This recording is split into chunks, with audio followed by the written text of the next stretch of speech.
These are the images sending shockwaves around the world. Venezuela is on a knife's edge after the fallout from the presidential election. The winner? Well, it depends who you ask, with both leaders claiming victory. For now, protesters are making their voices heard, and what happens next, only time will tell. Sky News Digital Originals presents Venezuelan Crisis.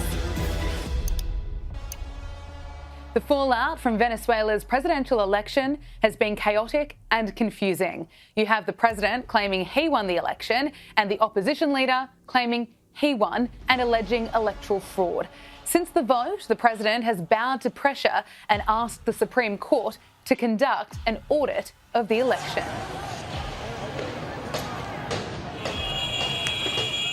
In the wake of the result, opposition supporters took to the streets casting concern over the president's victory. And as protests against their leader continue, many are now asking, are the Venezuelan people rising up? Well, that is the big question. And the mood today, I asked quite a few people at the opposition march if they had faith, if they had hope that something would change. And some of them said, we have certainty, something will change. We have the proof. We're supposed to live in a democracy, so something will change. It's just a matter of time. That was quite different to yesterday when I spoke to people and like, well, we hope so. But look, we've seen this before because there were protests in 2017, 2014. A number of people died. There's been times where the opposition thought they might win and they didn't. Even when Maduro came to power in 2013, the margins were very, very slim and Maduro just took power. Now, a lot of people allege that was fraudulent as well. But this time they say it's different. The margin is so big, it's meant to be about 40%, that people do think things are going to change. Now, the big question is over the armed forces. The armed forces, at least the head of the armed forces, is very allied with Maduro at the minute. Now, if we see any of the armed forces go over to the opposition, now that could really be a game changer. But for now, it's really a wait and see. The president usually, and in this case as well, the president always blames the opposition. He sees the opposition as the far right extremists, he calls them, far right extremists and fascists. So he believes by people going out on the street that they're there because of Edmundo Gonzalez, because of Maria Corina. He believes this is inciting violence, that they are the ones causing violence, and that it's because of them and because of the US and its allies, because actually they see the opposition basically as being allied with the US and the international community, and that they want to take over Venezuela and destroy the socialist revolution. They want to take all its resources. So there's a lot of mistrust on the government side and from Maduro supporters against the opposition and opposition supporters. After the election, the country's electoral authority declared Nicolás Maduro the victor, saying he claimed 51% of the vote. I can say in front of the people of Venezuela and the world, I'm President Nicolás Maduro, re-elected President of the Bolivarian Republic of Venezuela, and I will defend our democracy, our law, and our people.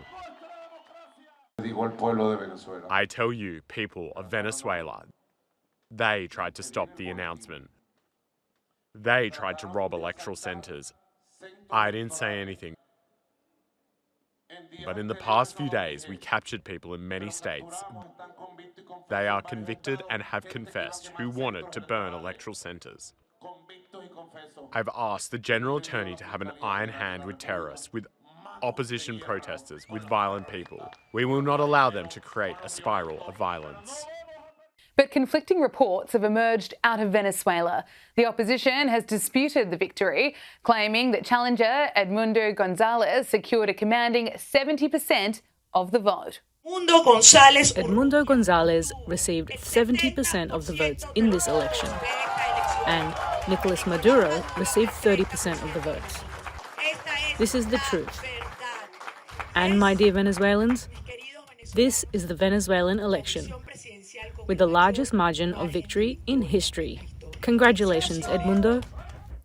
The opposition cites independent exit polls and quick counts as proof of his decisive victory. The Carter Center sent international observers to monitor the election, and they have claimed that Venezuela's 2024 presidential election did not meet international standards of electoral integrity and cannot be considered democratic.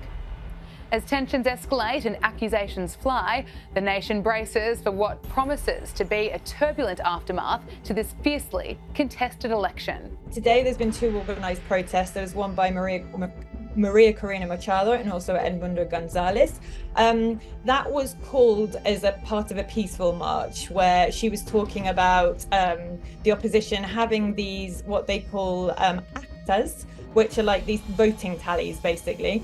And they've said now that they have about 90% of them, and they can prove that Edmundo Gonzalez won the election over Nicolás Maduro, and not just won by a slim margin, but absolutely won by a landslide. Now, it was quite interesting today because I went down to the opposition march, and the atmosphere had completely changed since yesterday. On the night of the election, on Sunday evening, when the National Electoral Council announced the results, everybody was kind of heartbroken, to be honest, in the opposition team. And then the atmosphere yesterday turned from heartbreak to anger, real anger in the streets. Whereas today it completely changed. Instead of a lot of the protesters throughout this, they've been saying he's going to fall, he's going to fall. So even in the campaign rallies before the election, today it wasn't he's going to fall, but he has fallen. Now he's still in power, but by saying he has fallen, what they were trying to say is like, we have the proof to get him out of government. There's an actual Maduro supporter march going on right now. And as supporters on both sides take to the streets, many people in Venezuela and around the world are asking what will happen next.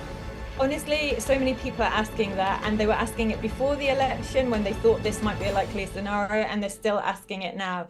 The basic answer is we just don't know. There's a lot of like what ifs that still remain to be resolved, but definitely the mood has changed. People are more positive. They think that he will fall, but it depends how long this goes on for. It depends how much Maduro clamps down, how much people are scared from taking to the streets. At the minute, there's a lot of energy to go out onto the streets, a lot of energy to, fight for freedom, to fight what they say is justice.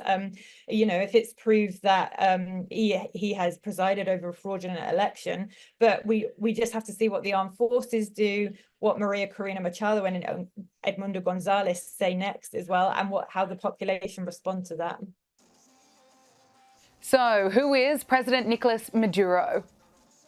Nicolás Maduro came into power in 2013 after his predecessor, Hugo Chavez, died, and he named Nicolás Maduro as his successor. He was his protege, basically. Now, he did have to go to elections. So he went to election with a guy called Enrique Capriles, and Maduro just won. But really, Maduro has never enjoyed the popular support that Hugo Chavez did. Hugo Chavez was a hugely popular persona, basically, in Venezuelan society. He promised to, reduce poverty, and he did that to a large extent. Now, a lot of that, most of it, that was funded by oil wealth. Yeah. So there was a lot of oil wealth, a lot of social spending, a lot of spending on social programs. There was a lot of corruption as well, but people didn't really talk about that so much because they were getting their houses, they were getting, different benefits. But when Nicolás Maduro came to power, not long after, there was a huge oil crash. So that kind of wasn't really in his favor. But also there was a lot of economic mismanagement, a lot of corruption. They weren't managing properly the petroleum industry, electricity and gas. And then there was a big clampdown on human rights as well. And then eventually the US brought in sanctions, which exacerbated the entire situation. There was already a humanitarian and economic crisis before that had even been put in place. And people started leaving the country, and we've seen a quarter of the population leave. And many of those people want to come back, and they say they will come back if Edmundo Gonzalez takes power in February. Meanwhile, opposition leader Edmundo Gonzalez is hoping to usher in a new era of leadership. I mean, the population who support the opposition see him kind of as a vehicle, as a tool for a huge change. he never wanted to be president. This was never, this was never in his plans. He's a retired diplomat. He's 74 years old. He was the placeholder candidate, almost just in case anything went wrong, if Maria Corina wasn't allowed to stand, because she actually named somebody else when she wasn't allowed to stand. And then this woman couldn't register either, the other woman.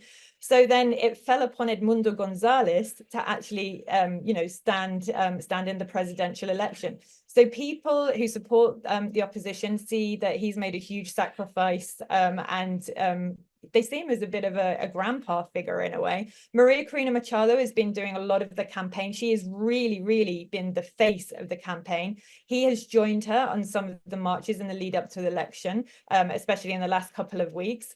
And yeah, they've been working together recently. So they're kind of seen as a duo, as the Machado-Gonzalez duo. There's been a mixed response to the result from around the world, the United States raising serious concerns surrounding the results. We applaud the Venezuelan people for their participation in the July 28th presidential election. We commend their courage and commitment to democracy in the face of repression and in the face of adversity. We've seen the announcement just a short while ago by the Venezuelan Electoral Commission. We have serious concerns that the result announced does not reflect the will or the votes of the Venezuelan people. It's critical that every vote be counted fairly and transparently, that election officials immediately share information with the opposition and independent observers without delay, and that the electoral authorities publish the detailed tabulation of votes. The international community is watching this very closely and will respond accordingly. Argentine President Javier Milei called the official result a fraud, whilst Costa Rica and Peru rejected it. Chile said it would not accept any result that was not verifiable. But Russia and Cuba cheered Maduro's victory. I mean, any international reaction here has a big impact on the morale of the people. Venezuela has been going through an economic and humanitarian crisis for the last few years. Now, that did garner some attention at some point when, there were lots of people leaving in 2018, 2019, when there wasn't any food in the supermarkets. But since then, the attention from the international community has kind of trickled away, and people have felt very, very abandoned. So even me being here as a journalist, when they find out that I'm from abroad, they're like, thank you for being here. Thank you for covering this. Any positive comment or any comments that shows that there's an alliance, that people are standing with Venezuela and its people, is very, very positively received. As the fallout from the contested election result continues, high-profile figures are throwing their support behind the opposition. So Elon Musk has been tweeting a lot about this since yesterday, and so has Richard Branson now as well, showing their support for Maria Corina Machado and Edmundo Gonzalez and the Venezuelan people who support them as well.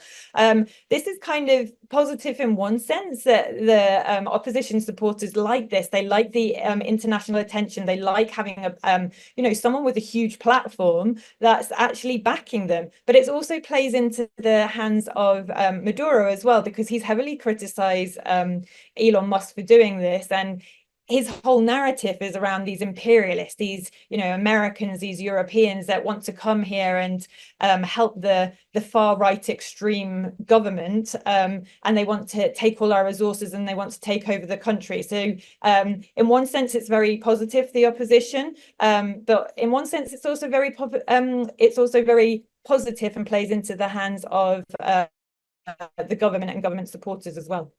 And in an even more bizarre turn of events, the president challenged Elon Musk to a fight. Elon Musk, you were desperate. You went off the rails.